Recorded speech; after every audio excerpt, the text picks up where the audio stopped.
This Sunday's Gospel has amazing good news for us about heaven and the wedding feast in heaven, but it also provides a challenge for us and deals with that theme and that gift that we have of free will. So we see that the people who are originally invited to the wedding feast being a metaphor for the kingdom of heaven and being with God, the possibility is there to reject that. God has invited these people, but they have been distracted or found something that they thought was better and ignored the invitation because they're too busy with something or they thought something was more important. So that's the first thing. We have free will. We are able to reject God's call, but that gift of free will means that we're not robots and we can therefore love and respond to love with love. That's the great thing. It's not just a robotic response where we're predestined to act in a certain way. We are free, and what a wonderful gift that is. It means that when we do love, it means so much more. And then, of course, the great news is that God doesn't give up. He keeps inviting people, keeps sending that invitation out to the wedding feast, to that wonderful banquet. And it doesn't matter who it is, bad and good alike, it says as well in the gospel. Everyone is invited. Everyone is called to be with God at that wedding feast. He never gives up on us. He keeps inviting us. That's the amazing good news for us. It's never too late. And then we have this enigma towards the end of the gospel, this wedding garment. And this guy who's been invited, he's one of the bad and good alike who have been invited.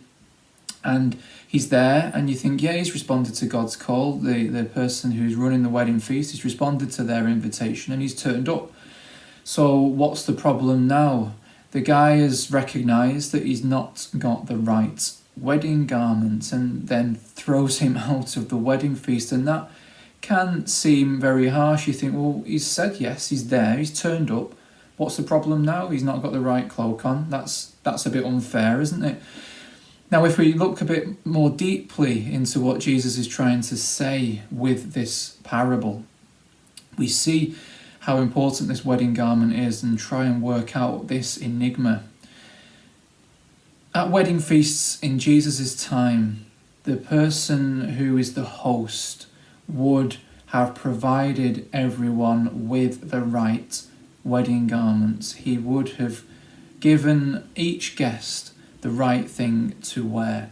And so that's what Jesus is saying. God has provided us all with this wedding garment, but this person who has turned up still hasn't come far enough. This gift of the wedding garment that has been given to him, he's still rejected that. He's still not quite got there, if you know what I mean.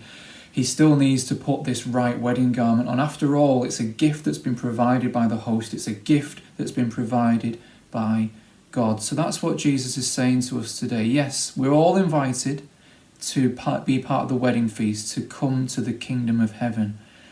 But we also have to accept the gifts that God gives us in this life and in the next.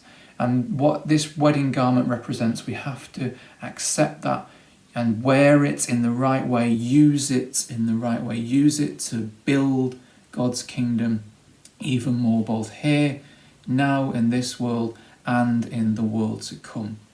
So, the good news, we are all called to be part of the wedding feast. We're all called to be with God in heaven. But the challenge is that God will give us gifts. He'll give us a wedding garment. The challenge is that we have to wear that and do God's will in our lives.